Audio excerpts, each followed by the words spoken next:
Bonjour tout le monde, j'espère que vous allez bien. Aujourd'hui, je vais répondre à deux petites questions sur le pain, les céréales. Je pense que ça va vous intéresser. Alors, ces petites questions-là, je les sépare voilà, en vidéo séparée, exprès, pour que vous puissiez les retrouver assez facilement avec le titre en fait. Parce que si je fais une foire en question super longue, je ne peux pas tout mettre dans le titre. Donc c'est mieux de faire comme ça, et puis après, ça fera des réponses pas trop longues. Mais bon, quand même développées. Alors, la question de cette personne. Pourquoi l'humain blanchit les céréales? Riz blanc, etc. Alors déjà, je vous montre que j'ai des céréales blanchies, ici. Autre exemple. Ou encore celui-ci, que vous devez reconnaître. Et tout de suite, je vous montre aussi d'autres choses.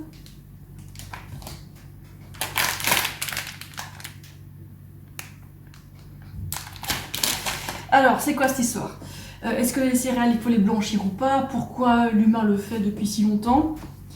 La réponse est assez évidente. Je pense que vous avez peut-être pensé, mais on vous a tellement dit dans les milieux alternatifs que les céréales blanchies, c'était le mal absolu.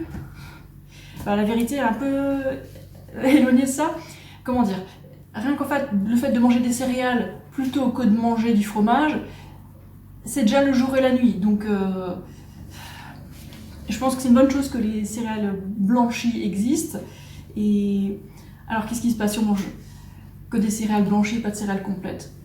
Ok, il n'y a pas de fibres quand on enlève la cosse, où il reste presque rien. Mais après, ça n'empêche pas de manger des légumes, ça n'empêche pas de manger des fruits. Et au moins, quand on mange des céréales, on mange des plantes qui sont très bonnes pour nous. C'est une grande source de glucides qui nourrit notre cerveau et notre corps entier. Et en fait, je préfère les céréales blanchies parce qu'elles sont meilleures au goût. Dans le cadre, dans l'exemple du riz, pardon, ça cuit quand même vachement plus vite que le riz complet. Ça va du simple au double des fois. Et voilà, donc le goût et la cuisson plus rapide, tout simplement. Et après, si on veut vraiment manger plein de micronutriments et de fibres, il y a des légumes pour ça. En fait, je préfère avoir des fibres douces qui viennent, je sais pas, du concombre, la laitue, des bananes, tout ça, plutôt que d'avoir des fibres dures, irritantes, qui viennent des céréales complètes. Bon, je me suis retrouvée avec ça parce que mon père il aime pas ça, donc je dis ok, je vais les manger, je me dévoue. Mais sinon, je vais pas acheter ça de moi-même. Bon, pour le pain, ça dépend. Ce genre-là qui est assez un peu mou, tout ça, pour moi ça passe bien, mais si je commence à manger du pain complet avec une croûte dure, ça m'irrite direct. Après, je coule du nez immédiatement, je me sens irritée dans la gorge, je digère pas bien, voilà. C'est ça. Alors que si je mange, on va dire une baguette ou alors du pain blanc sans lait bien sûr, ça passe tout seul, ça passe nickel. Donc voilà ma réponse, pourquoi l'humain blanchit les céréales? Parce que c'est meilleur, ça cuit plus vite, c'est plus pratique quoi, voilà, c'est plus agréable. Bon, de nos jours on dit manger des céréales complètes c'est mieux pour vous. Bon ok, ça va rajouter des fibres, c'est bien, mais c'est pas la manière la plus pratique de rajouter des fibres.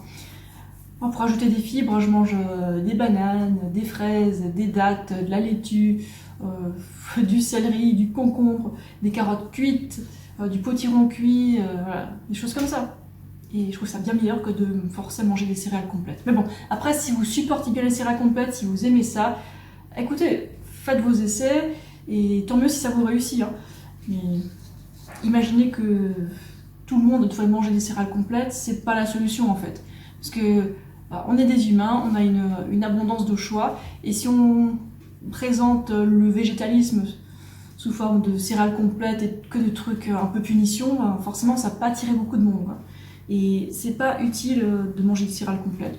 Donc il y a le choix, mais faut pas diaboliser les céréales blanches. Autre chose, si par exemple je mâche pas assez bien mon riz complet, le truc c'est que quand je vais aller aux toilettes, les grains de riz vont sortir direct. Donc en fait, quand on mange des céréales complètes, par exemple du riz complet, il faut mâcher beaucoup plus, vraiment bien mâcher, parce que si on mâche pas tout ça, on va perdre plein de choses et on va en fait juste les avaler pour rien et dépenser son argent pour pas grand chose. Alors que si on mange par exemple du riz blanc, bah, ça va être hyper facile à mâcher, à digérer, pas de ballonnement, enfin facile. Et il y a quand même des fibres, des protéines dans le riz blanc, vous en faites pas, il y en a suffisamment, il faut juste penser à boire assez d'eau, quoi. Et voilà, en fait, c'est super simple. Et pour ceux et celles qui mangent des céréales complètes, parce que c'est un indice glycémique plus bas, soit vous faites comme vous voulez. Après, moi, l'indice glycémique, ça m'inquiète vraiment pas, parce que mon niveau d'insuline est de toute façon super bas, vu que j'évite absolument l'huile et je mange 0 produits animaux. Donc, quand il n'y a pas d'excès de graisse dans le sang, l'insuline, elle se gère beaucoup plus facilement, quoi. Donc, n'ayez pas peur des sucres simples, des sucres complexes, ils sont bons, quoi. Du moment que vous ne mangez pas d'excès de graisse à côté, ça devrait aller, quoi. Tout ça pour dire que si on veut garder une alimentation saine pendant longtemps, on a intérêt à y trouver un équilibre et surtout à y prendre du plaisir. Et je vais encore ajouter un petit aspect important dans la deuxième question. Donc, deuxième question. Est-ce que manger du pain blanc tous les jours, ça fait grossir? Alors, pain blanc. On parle de quel pain blanc? On parle de certaines sortes de pain de mie vachement gras, où il y a plein d'huile dedans. On parle de baguettes, on parle de brioche, parce que c'est un aspect blanc. Selon les pains, c'est pas exactement la même composition. Bon, globalement, moins il y a de graisse, mieux c'est. Voilà, ça c'est ma réponse. Et deuxième partie de la réponse, la plus importante, c'est qu'est-ce qu'on met sur le pain? Parce que je connais très peu de monde qui mange du pain nature comme ça et prend du poids. En fait, ce qui se passe, c'est que les gens mettent des choses sur le pain. Chaque personne met des trucs différents, mais voilà, selon ce qu'on met sur le pain, voilà, comme ce qu'on met sur les pâtes, hein, c'est super important. Voilà. Alors, par exemple, si on met de la confiture sur le pain et c'est tout, ben, c'est cool, c'est chouette. Mais si on met du fromage sur le pain ou du fromage sur les pâtes, oui, là, ça fait grossir. Le moindre excès fait grossir. Il n'y a pas photo. Qu'est-ce qu'on va encore mettre sur le pain? Du guacamole, ça va, au moins il y a plein de fibres dedans.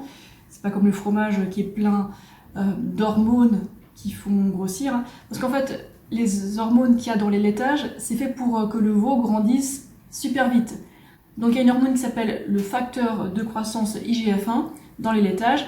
Et voilà, ça a fait pas seulement grossir au niveau graisse corporelle, mais ça peut aussi faire grandir les tumeurs et plein de choses qu'on n'a pas envie que ça grandisse, quoi. Donc voilà, ça favorise les maladies. Bref, il faut faire attention à ce qu'on met sur les céréales et après, voilà, c'est comme d'habitude. Maintenant, les gens, c'est pas leur faute, hein, mais ils ont peur des grandes sources de glucides telles que le pain et les pâtes, les céréales en général, et pour se donner un peu bonne conscience, parce qu'ils veulent quand même manger des céréales parce que c'est tellement bon, bah, ils se tournent vers les céréales complètes. Mais faut pas avoir peur des céréales. Hein. Par contre, ce qu'il faut avoir peur, c'est fromage, viande, œufs, ça c'est terrible. Hein. Et beurre, tout ça, c'est bourré d'hormones, de graisse et de protéines acidifiantes. Et non. Moi, ce que je montre plutôt, c'est de manger des céréales avec des légumes, avec des sauces pauvres en graisse. Et voilà, c'est tellement simple en fait, il n'y a pas besoin de se limiter, on peut simplement écouter sa faim. Le but, c'est d'avoir assez d'énergie pour fonctionner normalement. Le but, c'est de se régaler aussi. C'est pas de se punir, quoi. Bon, après, le pain blanc, est-ce que j'en mange tous les jours, moi? Pas forcément tous les jours, non. Mais si j'en ai envie, j'en mange, quoi. Mais je fais attention à ce que je mets dessus. Je vais plutôt mettre de la crème de marron dessus. D'autres jours, je mettrai du guacamole dessus. Parce que j'aime bien ça aussi de temps en temps. Qu'est-ce que je mets dessus? Des houmous fait maison, qui sont pauvres en graisse. Je mets toutes sortes de confitures en fait. Et une que j'adore, c'est la confiture d'églantine, tout ça. C'est génial, c'est très très bon. Ça vient de chez moi, d'Alsace, quoi. Voilà, pour les pâtes, c'est simple. Hein, je mets des sauces tomates pauvres en graisse avec des currys, avec toutes sortes de légumes et je me régale, quoi. Donc, sans fromage. Et voilà, je mange des céréales qui sont raffinées. Je mange aussi ça, je fais des crêpes avec ça. Bon, pas tous les jours, mais quand j'en ai envie, je fais des crêpes avec la farine blanche. Je mange du riz blanc. C'est très rare que je mange du riz complet. Des fois, je mange du riz noir, mais bon, c'est dur à trouver, donc je laisse un peu tomber. Et ça met longtemps à cuire. Voilà. Je veux quelque chose qui soit pratique et qui me nourrisse simplement, quoi. Et c'est assez facile, en fait. Il faut juste pas avoir peur des glucides raffinés. Par contre, méfiance des produits animaux et méfiance des desserts gras. Voilà, encore une fois, c'est la même chose, quoi. Donc non, le pain blanc ne fait pas grossir. Pour grossir avec, il faudrait être en sous-poids déjà et en manger beaucoup, hein. Donc dans tous les cas, c'est bon. Je suis pour voilà, les céréales blanchies. Alors je précise, ça fait quand même plus de 10 ans que je mange comme ça. J'ai pas changé d'alimentation il y a 2 semaines, hein, comme certains font. Et à long terme, faut pas diaboliser les glucides raffinés, hein. Et il faut savoir se faire plaisir et puis trouver un équilibre qui marche vraiment. Et voilà, encore une autre chose, je suis pas tombée malade depuis 17 ans maintenant. Quand même, hein. Faut le préciser, quoi. Et avant que certaines personnes viennent me faire la leçon, c'est quand la dernière fois que vous êtes tombé malade? Est-ce que vous avez peur des petites grippes et des trucs comme ça? Enfin, je sais pas, je demande, hein. Et en tout cas, testez cette alimentation-là pendant, je sais pas, 3 semaines ou plus. Si vous voulez vraiment savoir exactement ce que je mange, regardez plutôt les journées dans mon assiette avant de deviner et de faire des petites erreurs. Et sinon, j'ai encore un plan repas là, où je vous donne exactement les repas type de la semaine, quoi. Ouais. Ok, bon, c'est tout pour aujourd'hui, j'ai passé au sujet suivant.